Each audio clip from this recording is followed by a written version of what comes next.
ઈસુની જય. પિતા પરમેશ્વર, અમે તમારો આભાર માની તમારી સ્તુતિ કરીએ છીએ આજના સુંદર દિવસ માટે. એમની સારી રીતે નિંદા આપી પ્રભુજી, તમે એમને સવારે જીવતા જાગતા ઉઠાડ્યા, બસ તમારો પુષ્કળ આભાર માનીએ છીએ પ્રભુ. આભાર માનીએ છીએ પ્રભુજી આ સુંદર સમય માટે. પ્રભુજી, તમારા વચનને સાંભળવા માટે તમે એમને જે સુંદર તક આપી છે પ્રભુજી, તમે એક આહવાન આપ્યું છે, બધું તમારો પુષ્કળ આભાર માનીએ પ્રભુજી. આજનો દિવસ શરૂ કરીએ અને વચન લઈએ. વચન છે યશાયા નો 26મો અધ્યાય અને 3જી કડી. યશાયા 26:3. હે પ્રભુ, દ્રઢ મનથી તમારા પર વિશ્વાસ રાખનારને તમે સંપૂર્ણ શાંતિમાં રાખશો.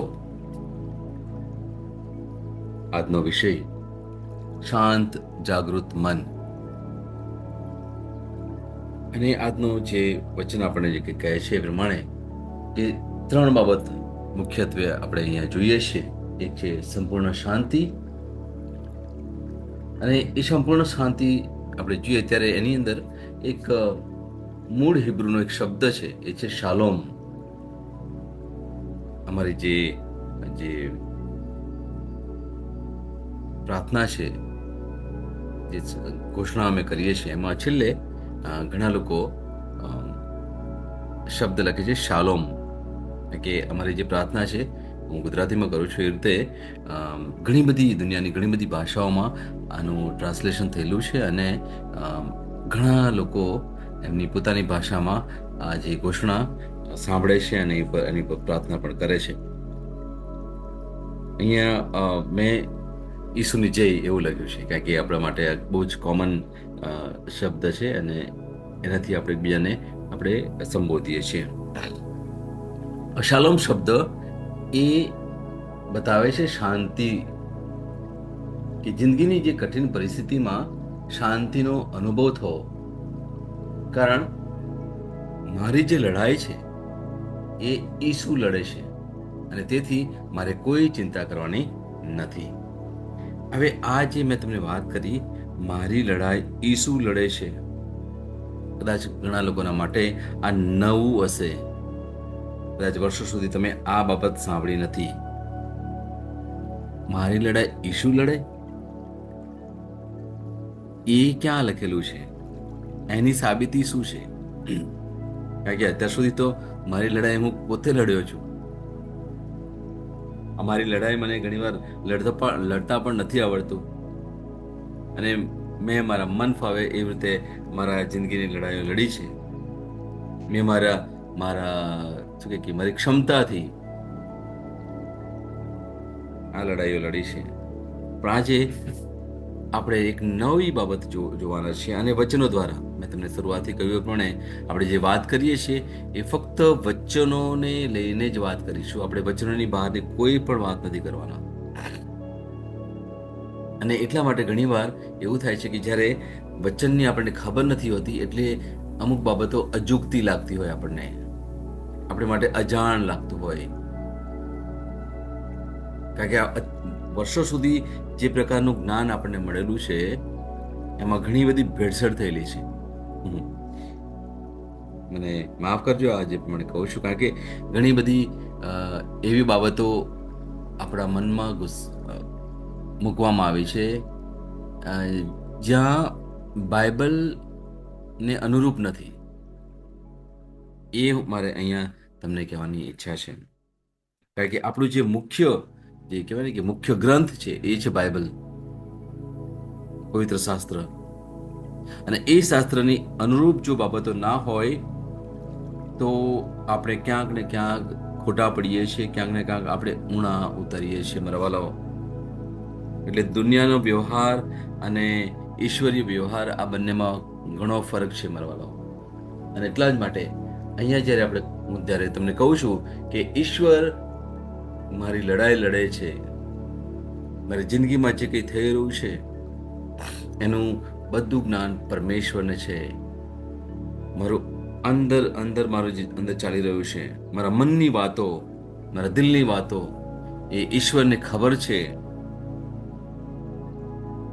અને જ્યારે હું વિશ્વાસથી પ્રભુને મારે જે પરિસ્થિતિ છે એ પ્રભુને આપી દઉં છું, ત્યારે પ્રભુ કહે છે કે હવે તારી લડાઈ હું લડનાર છું. Praise the lord. કેટલું ઉત્તમ, કેટલું ઉત્તમ, કેટલું શાંતિ વાળું લાગે આપણને કે હાશ, મારે લડાઈ નથી લડવાની. જોશુઆ અથવા યહોશુઆ ના જીવનમાં તમે જુઓ, એમનું જે પુસ્તક તમે વાંચો ને, તમને ખરેખર ખબર પડશે કે યહોશુઆ અથવા જોશુઆના જીવનમાં ઈશ્વરે કેટલી બધી મદદ કરી હતી. કારણ કે એને એક લડવૈયો તરીકે આપણે ઓળખીએ છીએ, યોદ્ધા તરીકે આપણે ઓળખીએ છીએ. મોશે પછી એમણે ઇઝરાયેલ લોકોની જવાબદારી લીધેલી, અને ત્યાં શરૂઆતમાં જ એને વાત કરી હતી કે ઈશ્વરે શું કહ્યું હતું કે તું ચિંતા ના કરીશ, હું તારી સાથે છું. કે ચલો, અને યહોશુઆની વાત કરી છે ત્યારે એમનું વચન પણ હું અહીંયા એક વાંચવા માટે પ્રયત્ન કરું છું.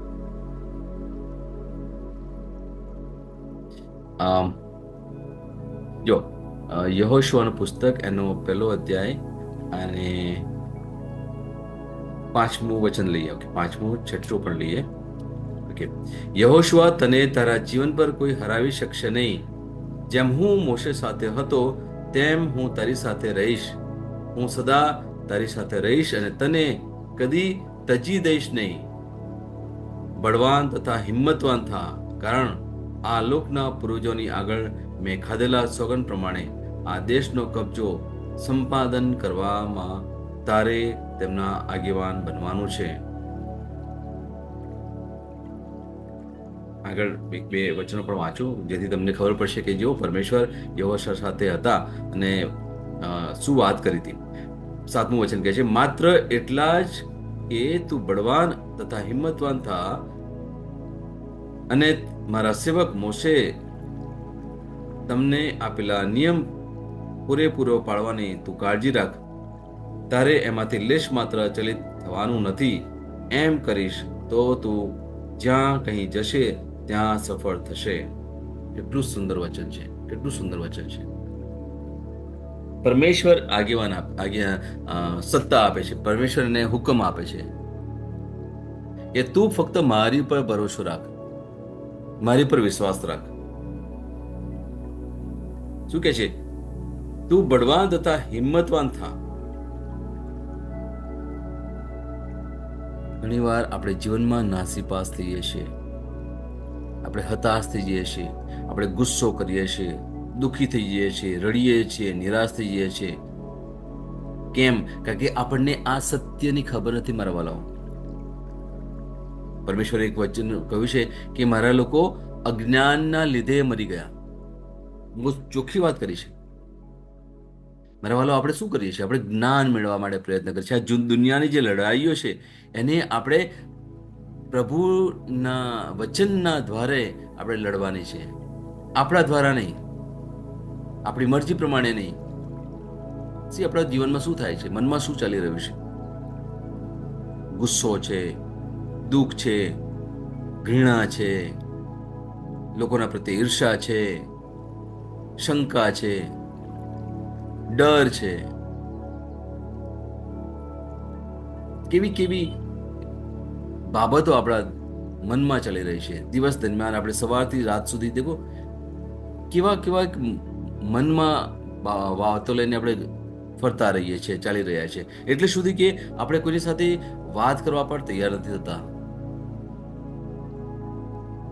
કેમ? કારણ કે મનમાં એટલી બધી ગળમતો ચાલી છે, ત્યારે કોઈની સાથે સારો સંબંધ પણ આપણે કેળવી નથી શકતા, કોઈને માફ પણ નથી કરી શકતા.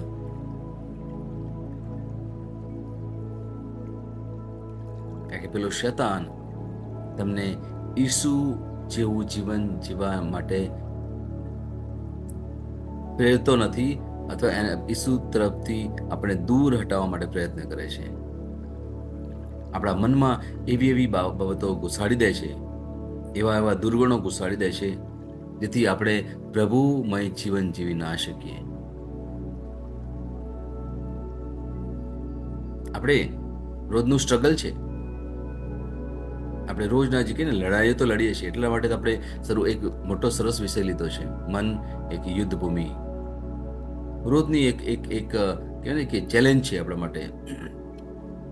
રોજના પ્રશ્નો લઈને આપણે જીવીએ છીએ, પણ આ બધા પ્રશ્નોમાં પણ આપણે ઈશ્વરમય જીવન જીવી શકીએ. આ વાચનોને આધારે આપણે ઈશ્વર જેમ ઈચ્છે છે એ પ્રમાણે આપણું જીવન જીવી શકીએ. ત્યારે આપણે સાચા અર્થમાં કહી શકીએ કે હું ઈશ્વરનો શિષ્ય છું, હું ઈશ્વરનો દીકરો છું, અથવા હું ઈશ્વરની દીકરી છું.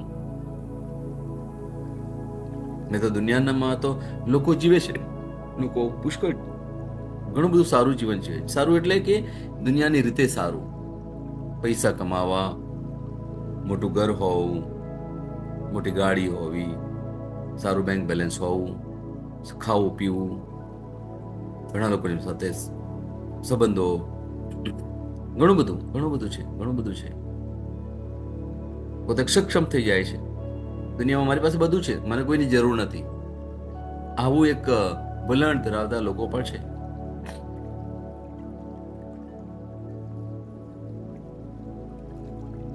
પણ અહીંયા પરમેશ્વર જે વાત કરે છે એ બહુ જ અલગ પ્રકારની વાત કરે છે મારા વાલા. તમને ખબર હોય કે એકવાર એક ધનવાન યુવાન પ્રભુ પાસે આવેલો અને એમણે જોયું કે ઈસુની સાથે ઘણા બધા શિષ્યો છે, જુવાન છે, ઘરડા છે બધા, અને એને જોયું હશે કે ઈસુ સાથે રહીને કેટલું સુંદર જીવન જીવે છે, કેટલા બધા જાત જાતના પરચાઓ થાય છે, ઈસુ કેવા સરસ સરસ બોધ કરે છે, અને લોકોના ટોળા ઈસુની પાછળ છે. ત્યારે એ ધનવાન માણસ યુવાન એ ઈસુની પાસે આવે છે અને કહે છે, મારે તમારા પગલે ચાલવું હોય, મારે તમારી સાથે આવવું હોય તો મારે શું કરવાનું? અને પ્રભુ કહે છે કે તારે 10 આજ્ઞાઓ પાડવાની. હા, એ તો હું પાડું છું. તો ઈસુ પછી બીજું એક વાત કરે છે, જો એ બધું કરતો હોય તો એક કામ કર, તારી પાસે જ બધું છે ને બધું વેચી કાઢ અને પછી મારા પગલે પગલે તું ચાલ. અહીંયા એને તકલીફ પડી, કારણ કે પુષ્કળ ધનવાન હતો અને એ ધન એને છોડવાની ઈચ્છા નથી. મારા વાલાઓ, ઘણીવાર આપણે 10 આજ્ઞાઓ પાડતા હશું, પોતાની જાતને પવિત્ર પણ કહેતા હશું, તમે વિશ્વાસ પણ કરતા હશો, સુંદર જીવન પણ જીવતા હશો, પણ ઈશુ એક નવું આહવાન પણ આપે છે. કે ઈશુ આપણને બહુ સુંદર રીતે ઓળખે છે, અંદરથી પૂરેપૂરા ઓળખે છે. આપણે કશું પણ છુપાવી ના શકીએ મારા વાલાઓ, કશું પણ છુપાવી ના શકીએ. અને ત્યારે કે ને એક પડકાર તમને આપે કે પ્રભુને ખબર છે આપણી નબળાઈ ક્યાં છે, અને એ જ પડકાર આપણને આપે ને પછી કે છે તું એ છોડી દે અને પછી તું મારી પાછળ આવ. શક્ય છે ખરું? શક્ય ત્યારે જ બને મારા વાલાઓ જ્યારે આપણને સાચું જ્ઞાન હોય, પરમેશ્વરના વચનોમાં આપણે રહેતા હોઈએ. ઘણીવાર આપણા અહમને છોડવા માટે બહુ તકલીફ પડે. અહમને આપણે છોડી નથી શકતા, આપણે અભિમાનને છોડી નથી શકતા. અને પ્રભુ એક વાત કહે છે કે મને નમ્ર લોકો છે એ ગમે છે, જે દિલથી નમ્ર છે.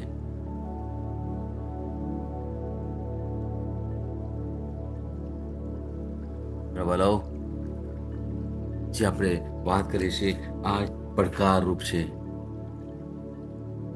ખરેખર પડકારરૂપ છે. અને સૌથી પહેલા જે આપણે જે કરવાનું છે એ છે આપણા મનને શાંત કરવાનું છે. અને એટલા જ માટે આપણે રોજ થોડો સમય તો પ્રભુની વચ્ચે ગાળીએ, પ્રભુની સાથે ગાળીએ, પ્રભુમય જીવન જીવવા માટે પ્રયત્ન કરીએ. સવારથી જો આપણે કેટલા વ્યસ્ત થઈ જઈએ છીએ, સવારથી ઉઠીને તરત જ સૌથી પહેલા શું કરીએ છીએ આપણે? તરત જ હાથમાં શું લઈ લઈએ? આપણે મોબાઈલ લઈ લઈએ, પછી ચેક કરીએ કે રાત્રિ દરમિયાન કોઈના મેસેજ આવ્યા કે નહીં આવ્યા, અથવા કોઈને મારે મેસેજ કરવાનો છે કે નથી કરવાનો. અને એવી રીતે આપણે શરૂ કરીએ છીએ. શું થાય છે? આપણે તરત જ મગજથી વ્યસ્ત થઈ ગયા અને પછી આપણે પ્રાર્થનામાં બેસવા પ્રયત્ન કરીએ, પણ પેલી બાબતો મગજમાં ચાલ્યા કરે, વિચારો આવ્યા કરે. મેં શું કર્યું, લોકોએ શું કર્યું, હવે શું થશે, આગળ કેમનું જીવન ચાલશે, ભૂતકાળ કેવો હતો, અને ઘણી ઘણી બધી બાબતો, ઘણી બધી બાબતો. અને એ બધામાંથી બહાર નીકળવા માટે એક જ માર્ગ છે, એ છે સવારે સૌથી પહેલા જે આપણે કામ કરીએ એ પરમેશ્વરનું નામ લઈએ, બાઇબલનું વાંચન વાંચીએ, એની ઉપર થોડું મનન ચિંતન કરીએ. પ્રભુ મને શું કહેવા માંગે છે, એના માટે આપણે અંતરના કાન ખોલીએ. પ્રભુ મને આજે શું દેખાડવા માંગે છે, એના માટે આપણે અંતરની આંખો ખોલીએ. અને તો જ આપણું જીવન સુંદર ને સરળ બની શકે. મારા વાલાઓ, નબળાઈઓ છે આપણામાં, વારે ને વારે આપણે પડીએ પણ છીએ. પણ જ્યારે વચનને જો ભાથું આપણી પાસે હશે તો એ આપણને હિંમત આપે, અને એ હિંમતથી આપણે પડી જઈએ છીએ તો ઊભા થવાની શક્તિ મળે છે આપણને. પડી જઈએ તો ઊભા થવાની શક્તિ મળે છે. હું કોઈને સાંભળતો હતો ત્યારે એ વાત કરતા હતા કે એક વિશ્વાસી અને એક અવિશ્વાસી, આ બંનેમાં શું ફરક છે. અને એક ઉદાહરણ દ્વારા મેં સાંભળ્યું કે એક અવિશ્વાસી એક જ વાર પડી જાય છે. એક અવિશ્વાસી એક જ વાર પડી જાય છે, પણ જે વિશ્વાસી છે એ 7 વાર પડે છે. એનો પાછળનો અર્થ શું છે જોઈએ આપણે. જે અવિશ્વાસી છે એકવાર પડી જાય છે પછી એનામાં હિંમત નથી ઊભા થવાની, એ ઊભો થઈ શકતો નથી. પણ જે વિશ્વાસી છે એ પડી જાય છે છતાં પણ એ પાછો ઊભો થઈ જાય છે, અને ઊભો થાય છે તો પાછો ફરીથી પડે છે, અને પડી જાય છે ફરીથી પાછો ઊભો થાય છે, ફરીથી પડે છે, ફરીથી ઊભો થાય છે, ફરીથી પડે છે, ફરીથી ઊભો થાય છે. આ છે એક વિશ્વાસીનું જીવન. આપણું જીવન આવું છે વાલાઓ.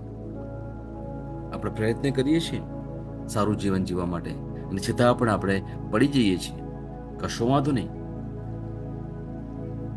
પરમેશ્વર આપણને દોષી નથી માનતા કે તમે પડી ગયા, તમે મારી વિરુદ્ધ કરાય, ક્યારેય નથી કહ્યું હમણે. પણ એટલું જ કહે છે કે બેટા તું ઊભો થઈ શકે, પછી હું તને આગળ લઈ જાઉં. પ્રભુ આપણને એમનો હાથ આપે છે અને આપણને એમના રસ્તા તરફ દોરવા માટે પ્રેરણા આપે છે. એટલે એક અવિશ્વાસી અને વિશ્વાસીમાં આ ફરક છે કે એક વિશ્વાસી એ 7 વાર પડે છે અને 7 વાર ઊભો થાય છે, પણ એક અવિશ્વાસી એક જ વાર પડે છે પછી ઊભો નથી થઈ શકતો. મારા વાલા, એટલે ક્યારેય આપણે આપણી જાતને દોષી ના માનીએ. મારા વાલા, ક્યારે બીજાને પણ આપણે દોષ ના દઈએ, કે એમાં કોઈ પણ પ્રકારનો લાભ નથી વાલાઓ. આત્મિક લાભ તો જરા પણ નથી. કે દુનિયા જેમ જીવે છે એમ આપણે જીવવા માટે પ્રયત્ન કરીશું તો પછી કોઈ મતલબ નથી. પણ જો તમે પ્રભુ યીશુમાં માનતા હોય, પ્રભુ પર વિશ્વાસ કરતા હોય, તો પછી આપણું જીવન અલગ પ્રકારનું હોવું જોઈએ મારા વાલાઓ. અને સૌથી પહેલા એનું જે મૂળ છે એ છે આપણું શાંત અને જાગૃત મન. આજનો જે વિષય છે એ પ્રમાણે બીજો મુદ્દો છે અડગ મન. મનને સ્થિર રાખવાનો અર્થ છે બાહ્ય ઘોંઘાટ અથવા બાહ્ય જે પરિસ્થિતિ છે એની પર ધ્યાન કેન્દ્રિત ન કરતા આપણે બાઇબલના વચનો પર ધ્યાન કેન્દ્રિત કરીએ. આપણે ધ્યાન રાખીએ, વિચારો ને આપણે કાબુમાં લઈએ, અને આપણી જે પ્રભુ તરફની જે ભક્તિ છે એમાં આપણું ધ્યાન દોરીએ. અને ત્રીજો જે મુદ્દો છે વિશ્વાસનો પાયો. વિશ્વાસનો પાયો, એના માટે એક વચન લઈએ તો પછી એના પર થોડી વાત કરીશું. એનું વચન છે બીજો પિતર 1 અધ્યાય એની 16મી અને થી 18મી કડી. બીજો પિતર 1 અધ્યાય 16 થી 18 વાંચીએ. અમે આપણા પ્રભુ ઈસુ ખ્રિસ્તના પરાક્રમી આગમન વિશે જણાવવાને ઉપજાવી કાઢેલી બનાવટી કથાઓ પર આધાર રાખ્યો નથી. અમે તો અમારી પોતાની આંખે જ તેમનો મહિમા નિહાળ્યો હતો. ઈશ્વર પિતા તરફથી તેમને માન અને મહિમા આપવામાં આવ્યા અને સર્વોચ્ચ મહિમામાંથી આ મારો પ્રિય પુત્ર છે, તેના પર હું પ્રસન્ન છું એવી વાણી સંભળાઈ. ત્યારે અમે ત્યાં હતા. અમે તેમની સાથે પવિત્ર પર્વત પર હતા. ત્યારે આકાશમાંથી આવતો એ અવાજ અમે જાતે સાંભળ્યો હતો. ભલા પુરાવો આપે છે સંત પીતર, એમનો પત્ર છે આ, જેમનો વહાલો શિષ્ય હતો. એ જાતે પુરાવો આપે છે કે ઈસુ તો હતા, એમને અમે નજરે નજર નિહાળ્યા છે, એમની સાથે શું થયું અમે જોયું છે, અને અમે માન્યું છે કે એ સાચા પરમેશ્વર છે, એ સાચા પરમેશ્વરના દીકરા છે.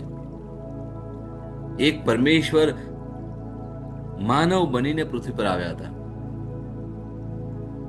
અને એ એટલા માટે આપણને એમના ઉપર વિશ્વાસ કરવાનું આહવાન આપે છે, એક હાકલ આપે છે કે હવે તો તમે વિશ્વાસ કરો.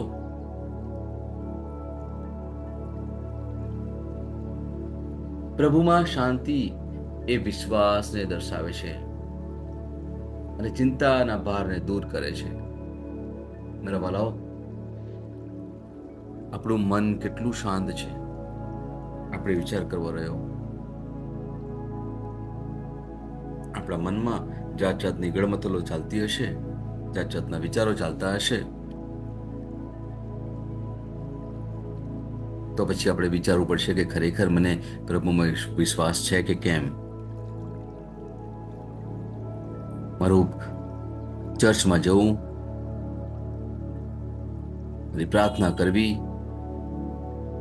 બાઇબલ વાંચવું, અને બીજું જે પણ કંઈ તમે કરતા હશો, અમુક વાર તપ પણ કરતા હશો, ઉપવાસ પણ કરતા હશો, પણ શું મારામાં વિશ્વાસ છે કે કેમ? નહીં તો પછી વાલાઓ એ બધું રૂઢિઓ થઈ જાય. સમય સમય આપણે બધું કરતા હોઈએ, ખાલી રૂઢિઓ. પ્રભુને રૂઢિઓમાં જરા પણ ગમતું નથી.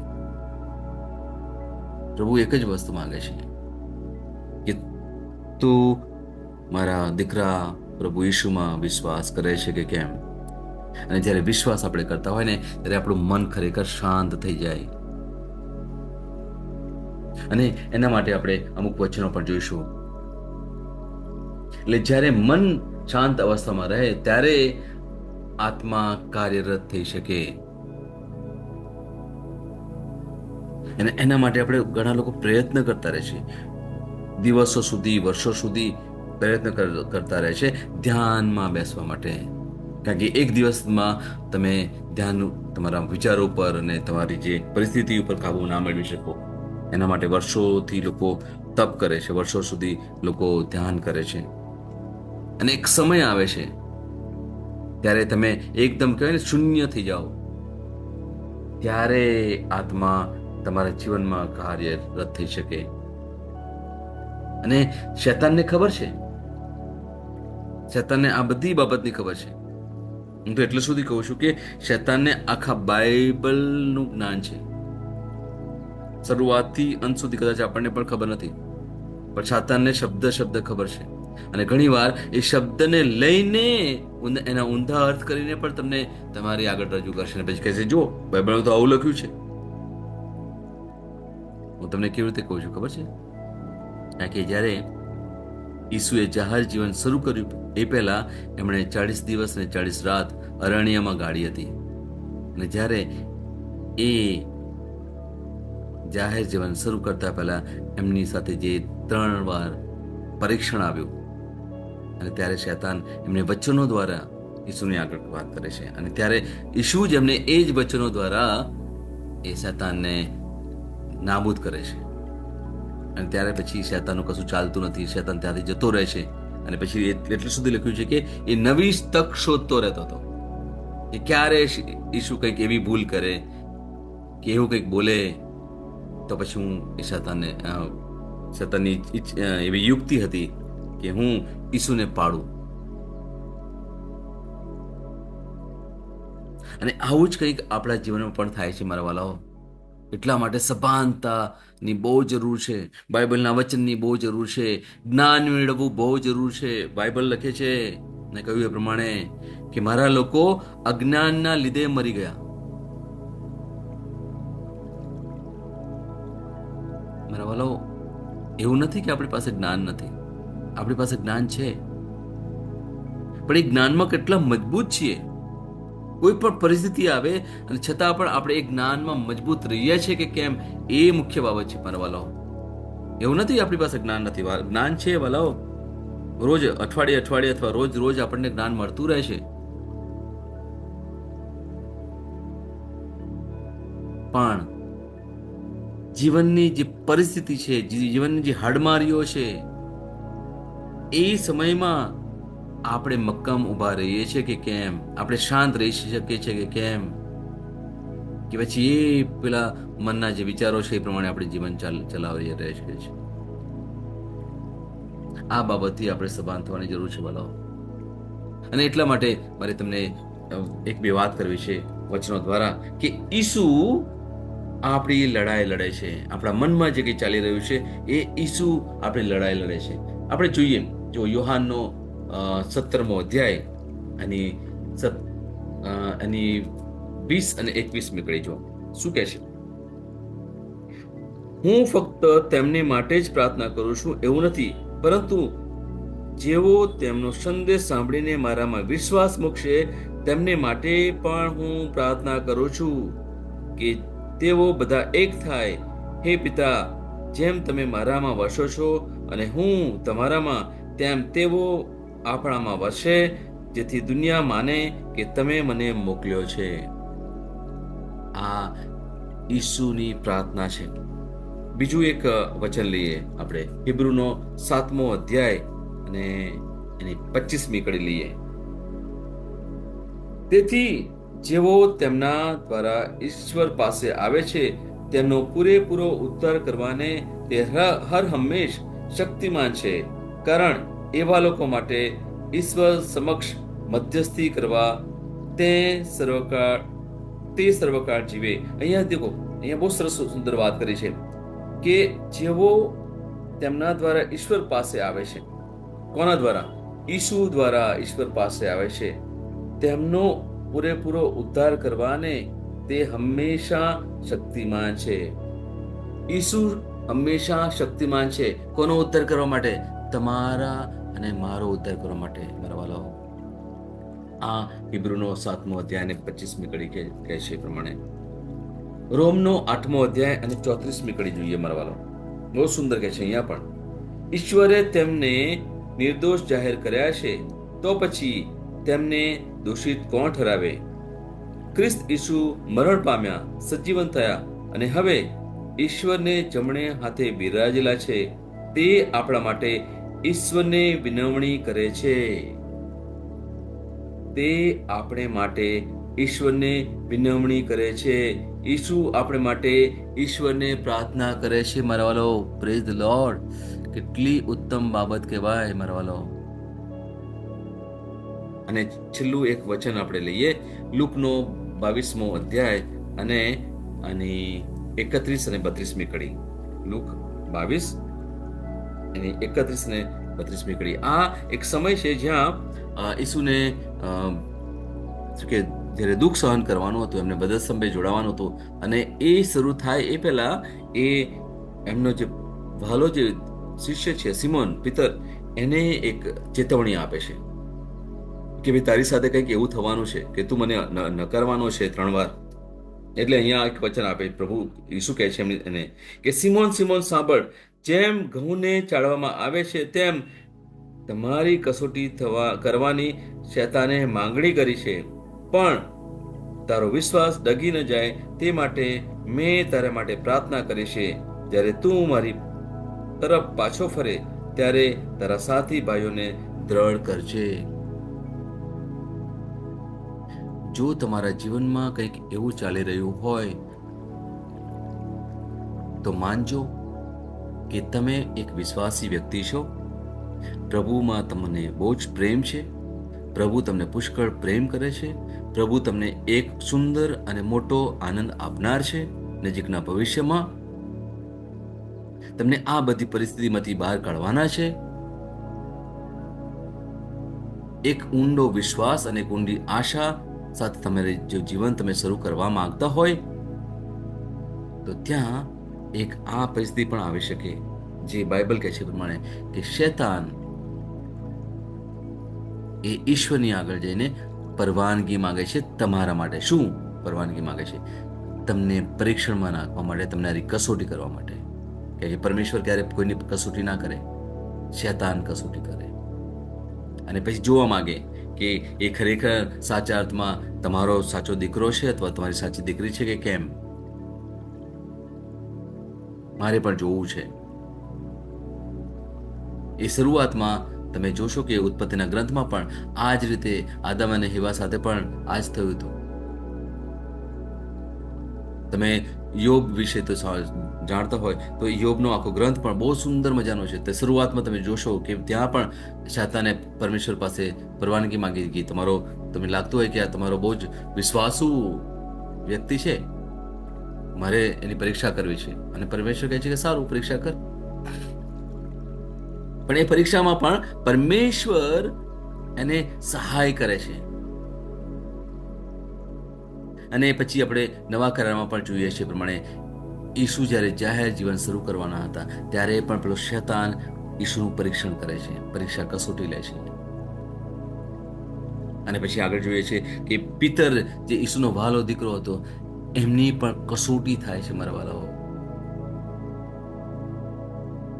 આજે આપણા જીવનમાં પણ જો કસોટી હોય, આપણા જીવનમાં પણ કોઈ એવી તકલીફ હોય, એવી પરિસ્થિતિમાંથી તમે પસાર થતા હોય તો મારા વાલો માનજો, તમારી જાતને આનંદિત માનજો. એટલા માટે યોહાનનો યાકૂબનો અથવા જેમ્સનો જો પહેલું ચેપ્ટર છે, પહેલો અધ્યાય અને બીજી કડી કહે છે પ્રમાણે કે જ્યારે પણ તમારા જીવનમાં પરીક્ષણ આવે ત્યારે આનંદ, ભરપૂર આનંદ માનજો. ખાલી આનંદ પણ નહીં, ભરપૂર આનંદ માનજો. કારણ કે આ શૈતાનની એક ચાલ છે. એ વર્ષો સુધી શરૂઆતના આદમથી એણે આ ચાલ ચાલવાનું શરૂ કર્યું હતું. અલગ અલગ લોકો સાથે. કેવા લોકો સાથે? જે લોકો પ્રભુમાં વિશ્વાસ રાખે છે, જે પ્રભુમય જીવન જીવવા માંગે પ્રયત્ન કરે છે, જેમના જીવનમાં પ્રભુ ઉત્તમ કાર્ય કરનાર છે, પ્રભુ જેમને પૂરેપૂરો વૈભવ આપનાર છે, એવા લોકોની સાથે શૈતાન કસોટી કરે છે. એટલે તમે તમારી જાતને ધન્ય માનવા વાળાઓ. આ એક રહસ્ય છે. આજે રહસ્ય આજે પ્રભુ તમને અને મને પણ બતાવે છે કે જીવનની આ પરિસ્થિતિ વિટમણામાં તમે પ્રભુનો હાથ પકડી રાખજો. ડગશો નહીં તમારા વિશ્વાસથી. શાંત રહેજો. તમારા મનને અસ્તવ્યસ્ત થવા દેતા નહીં. બે બાકડા ના બનતા, પણ ફક્ત પ્રભુમાં વિશ્વાસ રાખો મારા વાલાઓ. અને જે લોકોએ વિશ્વાસ રાખ્યો છે આવી પરિસ્થિતિમાં પણ, અને એવા લોકોના જીવનમાં પ્રભુએ બહુ જ મોટા મોટા કાર્યો કર્યા છે મારા વાલા, બહુ જ મોટા મોટા કાર્યો કર્યા છે. આજે ઘણા બધા તમે જે સુંદર સુંદર જે પ્રચારકો તમે જોતા હશો ને, એમના દરેકના જીવનમાં કંઈક ને કંઈક એવા એવા પરીક્ષણો આવ્યા છે. એ લોકો એવી એવી પરિસ્થિતિમાંથી પસાર થયા છે, પણ એ લોકો મક્કમ રહ્યા છે, મક્કમ રહ્યા છે, મજબૂત રહ્યા છે. પ્રભુમાં પૂરેપૂરો વિશ્વાસ એમણે રાખ્યો છે, પ્રભુ પર ભરોસો રાખ્યો છે, ડગ્યા નથી. એટલે સુધી કે પ્રભુ મારો જીવ પર તમે લઈ લેશો ને, પણ હું પ્રભુમાં વિશ્વાસ રાખીશ. તમે મારું કંઈ પણ કરો, પણ પ્રભુને હું મારો પ્રભુ કહું છું, મારા ગોવાળ કહું છું, મારા મુક્તિદાતા કહું છું. હું એ વગર બીજા કોઈનું નામ નહીં લઉં. Praise the lord. અને એવા લોકોના જીવનમાં પ્રભુએ મોટા મોટા કાર્યો કર્યા છે. કારણ કે તમે શું કર્યું છે? તમારા જીવન દ્વારા પ્રભુને મોટા કર્યા છે. પ્રભુને તમે રાજા માન્યા છે. પ્રભુને તમે સર્વશક્તિમાન કહ્યા છે, નહીં કે દુનિયાની બાબતોને. આજે જ્યારે પવિત્ર આત્મા દ્વારા હું તમારી સાથે બોલી રહ્યો છું ત્યારે મને પણ એક નવી શક્તિ મળે છે. મારી જે પણ પરિસ્થિતિ છે એમાં પ્રભુ મને મક્કમ બનાવે છે. પ્રભુ મને વધારે દ્રઢ વિશ્વાસ કરવાનો કહે છે. અને મારા વાલાઓ, તમને પણ આ પ્રકારે પ્રભુ કહે છે ત્યારે પ્રભુ આપણે પૂરેપૂરો વિશ્વાસ રાખીએ. મારા વાલાઓ, ચિંતા ના કરીએ, ચિંતા ના કરીએ, શંકા ના કરીએ. મારા વાલાઓ, બધું છોડી દઈએ, માફ કરી દઈએ, લોકોને માફ કરી દઈએ, પોતાની જાતને પણ માફ કરી દઈએ. પ્રભુની આગળ આપણે કહેવાય ને ઘૂંટણે પડી દઈએ કે પ્રભુ મને માફ કરો. અત્યાર સુધી હું મારા મગજમાં કેવી બધી વિચારો ચાલતા હતા, હું કેવું બધું વિચારતો, કેવા કેવા મેં કાર્યો કર્યા, મારા વિચારો દ્વારા, મારા વર્તન દ્વારા, મારા વચનો, મારા મારા શબ્દો દ્વારા મેં કેવા કેવા કાર્યો કર્યા. મને માફ કરો. હવે પછી હું નવું જીવન જીવવા પ્રયત્ન કરું પ્રભુજી.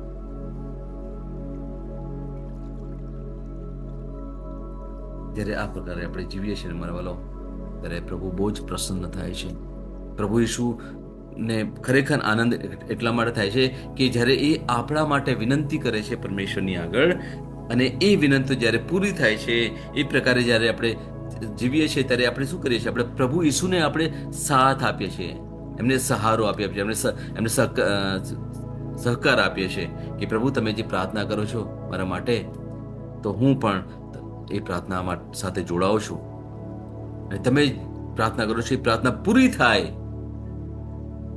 મારા જીવનનો ઉદ્ધાર થાય, એના માટે હું પણ પ્રયત્ન કરું છું. કોના દ્વારા? પવિત્ર આત્માની પ્રેરણા દ્વારા, પવિત્ર આત્માની શક્તિ દ્વારા, એમના સામર્થ્ય દ્વારા. એટલા માટે તો આપણે 3 પ્રભુને માનીએ છીએ: પ્રભુ પિતા, પ્રભુ ઈશુ અને પવિત્ર આત્મા. 3 છે, એમના અલગ અલગ કાર્યો છે, અને છતાં પણ 3 એક છે. આ આપણા માટે વિશ્વાસનો ગઢ કહી શકાય. કેટલી ઉત્તમ બાબત છે, કેટલી ઉત્તમ બાબત છે. પ્રભુ આપણને તો ક્યાંથી ક્યાં ધીરે ધીરે ધીરે આપણને રોજના રોજ એક પગથિયું ઉપર ચડાવતા જાય છે, એક પગથિયું ઉપર ચડાવતા જાય છે, અને આપણા જીવનમાં કેટલો સુંદર આનંદ આપે છે. પ્રભુનો આભાર માનીએ, પ્રભુની સ્તુતિ કરીએ કે પ્રભુ તમે અમને આ સુંદર જીવન આપ્યું છે, આ સુંદર વચન આપ્યું છે, અને એ પ્રમાણે અમે જીવન જીવીએ એ માટે તમારી શક્તિ, બળ અને હિંમત આપતા રહેજો. Praise the lord.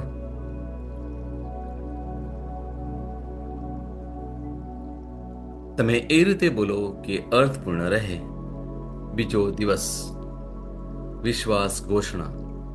હું જાહેર કરું છું કે હું પ્રભુની વફાદારીનો અનુભવ કરું છું. મને ચિંતા નથી, મને શંકા નથી. હું તેમનામાં મારો વિશ્વાસ રાખું છું, એ જાણીને કે પ્રભુ મને ક્યારેય નિષ્ફળ કરતા નથી. ઈશ્વરે મારા હૃદયમાં મૂકેલા દરેક વચનને હું જન્મ આપું છું, અને ઈશ્વરે મને બનવા માટે સર્જ્યો છે તે બધું હું છું. આ મારી ઘોષણા છે. દૈવી સ્વાસ્થ્ય કબૂલાત. મારો પ્રભુમાં જન્મ થયો છે. હું તેમનો જ છું, અને મારું મૂળ તેમનામાંથી છે. તેથી હું ઈસુના લોહી દ્વારા અને મારા મુખના શબ્દ દ્વારા દુનિયા પર કાબુ મેળવું છું. હું શૈતાન અને અંધકારના દરેક ક્ષેત્રને દૂર કરું છું, કારણ કે દુનિયામાં જે છે તેના કરતાં તે મારામાં મહાન છે. હું ઈસુના નામમાં માંદગી અથવા શૈતાનની કોઈ પણ વ્યૂહરચનાથી ડરવાનો ઇનકાર કરું છું. આમેન. હું જે પણ ઈસુના નામ પર બોલું તે થશે જ. હું મજબૂત છું, હું તંદુરસ્ત છું, હું ધન્ય છું, હું સમૃદ્ધ છું, હું શક્તિશાળી છું, હું અભિષિક્ત છું, હું મુક્ત છું, હું પ્રભુનો વિશ્વાસી છું, હું પ્રભુ અને મનુષ્ય દ્વારા પ્રિય છું. હું જે જોઉં છું તે નથી બોલતો, પણ જે જોવા માંગુ છું તે બોલું છું. હું એક અવિભાજ્ય બીજ છું. હું મારા પ્રભુના ઘરમાં સારી જમીન પર રોપાયો છું. હું મારા ઈશ્વરની વાડીમાં નારિયેળના ઝાડની જેમ ફૂલું ફાલું છું. હું ખરા સમયમાં મબલક પાક આપું છું. હું પ્રભુમાં તાજા લીલા વૃક્ષો જેવો છું. હું વૃદ્ધાવસ્થામાં પણ ફળદાયક રહીશ. મારા પાન કદી નહીં કરમાય. હું જે પણ પ્રભુ ઈસુના નામમાં કામ કરીશ તેમાં સફળ થઈશ. ઈશ્વરના નામમાં વસ્તુઓ હંમેશા મારા માટે કામ કરી રહી છે. હું ખ્રિસ્ત ઈસુમાં દરેક આત્મિક આશીર્વાદ મેળવનાર છું. હું મારા મનને ખ્રિસ્તના મન જેવું સંપૂર્ણ થવાનું કહું છું અને તેને નિર્દેશ આપું છું કે તે પ્રભુના વચનો દ્વારા ચાલે. હું મારા રજ્જુ અને ચિત્તાને જીવનની વાત કરું છું. હું મારા સ્નાયુઓ અને અસ્થિબંધન માટે તાકાત બોલું છું. હું મારા હૃદય સાથે જીવન શક્તિની વાત કરું છું. હું સામાન્ય શ્વાસની પ્રક્રિયા જાળવવા માટે મારા ફેફસા અને પેશીઓ સાથે વાત કરું છું. હું મારી કિડની, યકૃત અને સ્વાદુપિંડને સંપૂર્ણ સ્વાસ્થ્ય અર્પું છું. મારા લોહીના દરેક કોષમાં જીવન છે. મારા હાડકાં સાદા અને નાજુક અસ્થિઓ ગોઠવાયેલા, મજબૂત અને મક્કમ છે. મારી આંગળીઓ ઉત્તમ રીતે કાર્ય કરે છે. મારી આંખોનું તેજ સારું છે. મારા કાન શ્રેષ્ઠ રીતે કાર્ય કરે છે. મારી ત્વચા નવા જન્મેલા બાળક અને ઈશ્વરની સુંદરતા જેવી મુલાયમ અને તંદુરસ્ત છે. મારા વાળના મૂળ સજ્જડ છે. મારા વાળને મજબૂત રહેવાનો આદેશ આપું છું અને જ્યાં વૃદ્ધિની જરૂર હોય ત્યાં હું વાળ ઉગવાનું કહું છું. મારા દાંત, અવાળા, જડબા, રક્તવાહિની બધું જ સ્વસ્થ, મજબૂત અને સંપૂર્ણ છે. મારા બધા હોર્મોન્સ અને ન્યુરોકેમિકલ ટ્રાન્સમીટર એકબીજા સાથે સંપૂર્ણ સુમેળમાં છે અને તેમના કાર્યોને સામાન્ય રીતે ચલાવી રહ્યા છે. મારું પાચન તંત્ર તંદુરસ્ત છે. તમામ ખોરાકને પચાવવા સક્ષમ છે. હું ખ્રિસ્તની આજ્ઞાપાલનમાં તમામ પ્રકારના વ્યસનો, માદક દ્રવ્યો, ખાવું પીવું, ટેકનોલોજી, મીડિયા, વિલંબ, ગપશપ, આળસ, અતિશય ઊંઘ, સુસ્તી, અનિવાર્ય ખરીદી અને દરેક પ્રકારનો અતિશય વપરાશ તમામને કાબૂમાં લઉં છું. જેમ ઈસુ છે તેવો જ હું છું. મારી પ્રજનન પ્રણાલી પૂરતી માત્રામાં અને સારી ગતિશીલતા દ્વારા શુક્રાણુ ઉત્પાદન અને જમા કરી રહી છે. બહેનો માટે મારી પ્રજનન પ્રણાલી સમયસર ઈંડા કોષો ઉત્પન્ન કરે છે તથા જન્મ સુધી ગર્ભનું રક્ષણ અને પોષણ કરે છે. મારા અંગની દરેક પેશીઓ સંપૂર્ણ રીતે કાર્ય કરે છે અને હું મારા શરીરમાં કોઈ પણ ખામી કે ખોળખાપણને નકારું છું. મારી સંપૂર્ણ માનવ શરીર રચના અને શરીર વિજ્ઞાન ખ્રિસ્ત ઈસુમાં પૂર્ણ થયેલ છે. ઈસુના નામે હાલેલુયા, આમેન. ઈશ્વર પિતા મને પ્રેમ કરે છે, હું જાણું છું. ઈશ્વર પુત્ર મને પ્રેમ કરે છે, હું જાણું છું. ઈશ્વર આત્મા મને પ્રેમ કરે છે, હું જાણું છું. ઈસુની જય. ઈસુની જય. Hallelujah, hallelujah, hallelujah, hallelujah, hallelujah, hallelujah, hallelujah, hallelujah, hallelujah, hallelujah, hallelujah, hallelujah, hallelujah. Holy, holy, holy, hallelujah. Karama shakara bakara didiri seri beshi balakara mashitere. Hallelujah rabakara mashitere. Hallelujah, hallelujah, Bara mama, basha kere, balakara kere, mashitere kere chere chere basha hallelujah, mama, kere, lehere kere, kere beshi bala bara bara kara hallelujah, kara kara kara hallelujah, mashitere hallelujah, kere beshi bere bere shi bere beshi bala kara. hallelujah, Be bere mama, beshi bere kere, beshi bara bara basha bara bara kere, kara kere, chere chere hallelujah, hallelujah. La bara basha bara bala kare kare kare beshi kare kare chere. Libera basha bara bara kare beshi bere kare kare kare shi kare kare kala kara mashitere. La ra di la ra sha ra ba sha ba ra ba sha ba ra ba sha ba ra ba shi bere shi ba ra ba ra kara kara ma shi kare. La ra ba sha ba ra ba sha ba ra ba ra ba shi bere bere kala kara kara kara kara sha ra di ra sha ra ra kara ma sha re. La ba sha ba la re kara kara sha ra ba sha ra re kara kara. Ala li ra ba sha ba ra kara kara sha ra re sha ra ba sha ba ra ba re. Hallelujah, hallelujah, hallelujah, hallelujah. Hallelujah. Thank you, Jesus. Praise Lord. Praise the Lord. Hallelujah. Thank you, Jesus. Praise the Lord. Praise the Lord. પિતા પરમેશ્વરનો જય હો. પિતા પરમેશ્વરનો જય હો. પ્રભુ યેશુનો જય હો. પવિત્ર યેશુનો જય હો. પવિત્ર આત્માનો જય હો. પવિત્ર આત્માનો જય હો. પવિત્ર ત્રૈક્યનો જય હો. પવિત્ર ત્રૈક્યનો જય. યેશુની જય. ઈસુની જય.